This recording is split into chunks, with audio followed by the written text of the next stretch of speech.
What's up, guys? Welcome back. Tried to film this intro yesterday. I just didn't like the way it came out, so we're starting down here at the dealership instead of at my house. Anyway, not a big deal. I was home for a week. This has been great. I ran for a week. I was home for a week. I ran for a week. I was home for a week. And actually getting time with my family has been wonderful. You know, doing this job without a giant mountain of debt is a huge difference.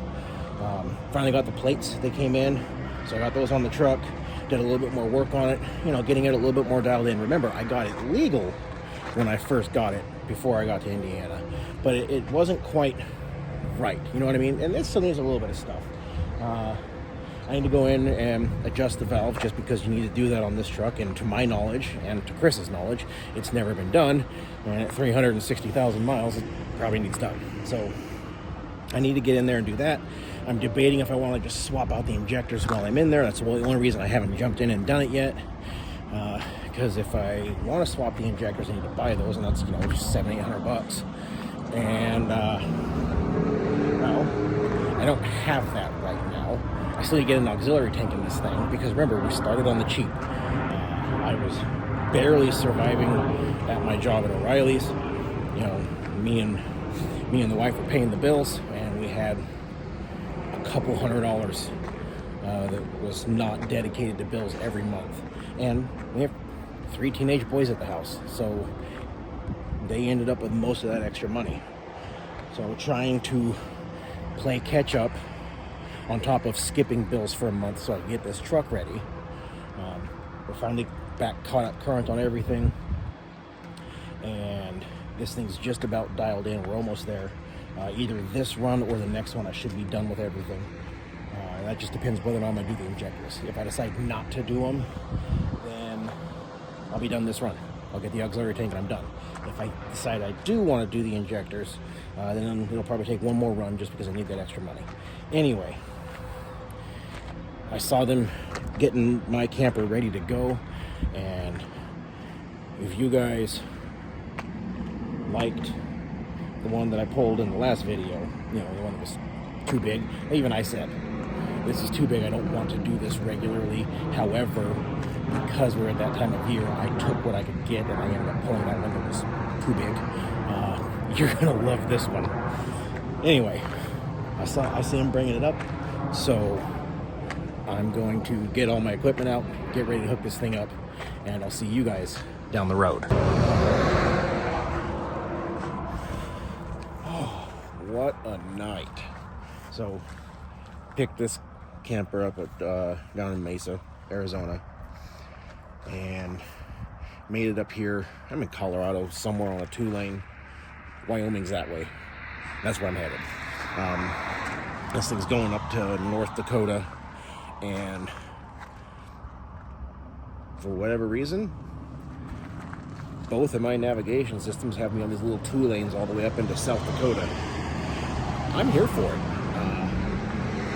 Less traffic, less people. Have to be a little bit more careful with my fuel stops because, again, no auxiliary tank yet. So I've had to plan those out a bit, but so far it looks like I can make everything just fine, no problem.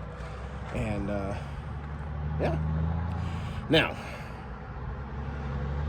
as I mentioned in the last clip,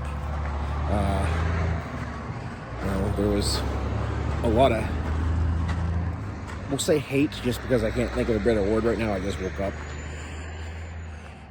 On my last video about that camper being way too heavy, and it's gonna, you're illegal, and you're overweight, and you're gonna destroy the truck, and it doesn't matter that the numbers add up, you're illegal. Okay, you're gonna love this one. Isn't it cute? Yeah. Picked up a used Airstream. This thing, it's got a GVWR of like 3,000 pounds. Let's see. No more than 302 pounds of cargo. 1,900. Yeah, 4,300 pounds is the max weight. This thing weighs 2,041 pounds. Now, let me tell you, there is a huge difference between, thank you, the last trailer and this one. Obviously, once you get up to speed and you're rolling and you're just, flat ground maintaining that speed, that heavier camper is nice because it just plants really well on the ground. For everything else, this is nicer. So at the end of the day, obviously this is less wear and tear on the truck. I'm consuming way less fuel. And it wiggles a little bit. It's not bad. It's not the end of the world. Anyway, I've still got about 10 minutes before my 10 hours is up. And I'm going to do my pre-trip. And then I'm going to stuff old Sugar Mama here in gear. And we're going to boogie on down and see how far we get today. I'm hoping I can hit South Dakota. I think that's feasible. Anyway, I'm going to get my poop in a group, and I'll see you all somewhere later. Okay, so made that delivery on Thursday morning and lost 2 loads that were great. One went right by my house, one went pretty close. They're gonna be awesome go-home loads. One of them was right next to where I was dropping. So whoever you are, we're not friends anymore.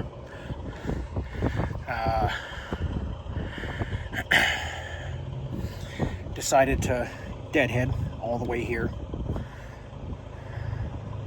because while I was dead right in the middle, kind of made more sense to come here than go home, because I'm hoping that there will be something by Monday.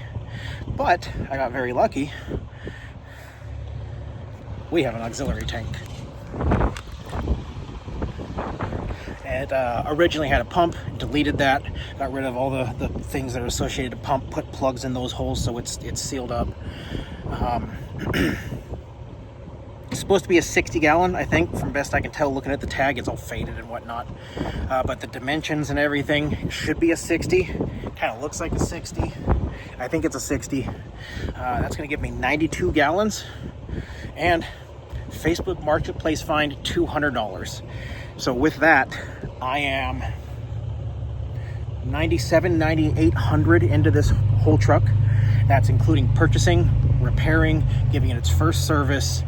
I had to fix some issues with the exhaust, which isn't exactly how I wanted it to be, but it's a solution, it's a thing, it works.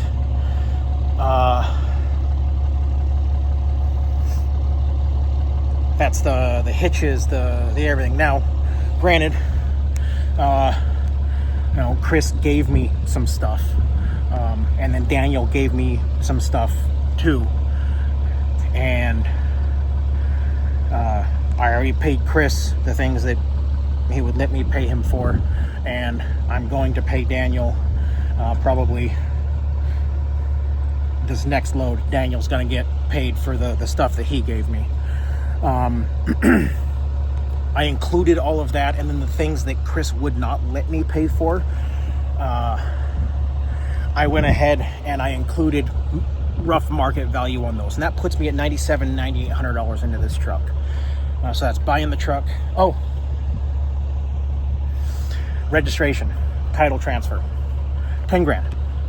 So I'm $10,000 into this truck, almost even, right on, pretty close, give or take a little. 10,000 into this truck, and it's completely set up, ready to go. Title's in my hand. Well, in my business, but I own my business, so the title's in my hand.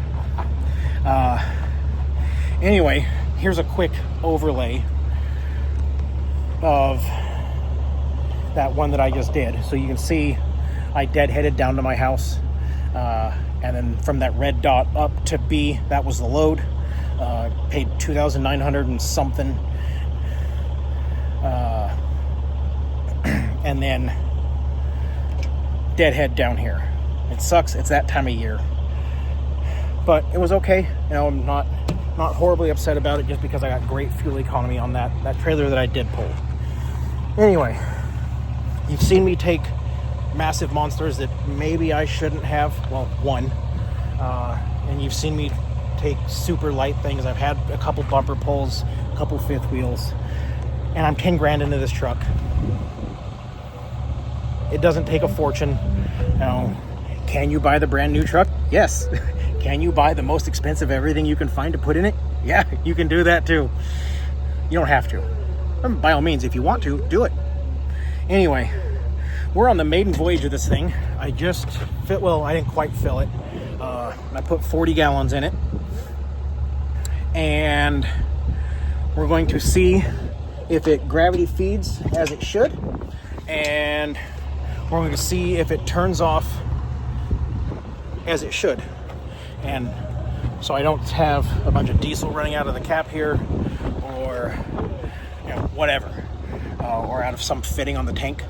So we're going to make sure that it shuts off like it's supposed to, and we're going to make sure that it gravity feeds like it's supposed to. But I'm confident that all those things are going to work, and that's why we have the shower bag ready to go, because I'm going to go into the lounge here, take me a shower, and I'll get back with you guys when we can, maybe confirm that this worked.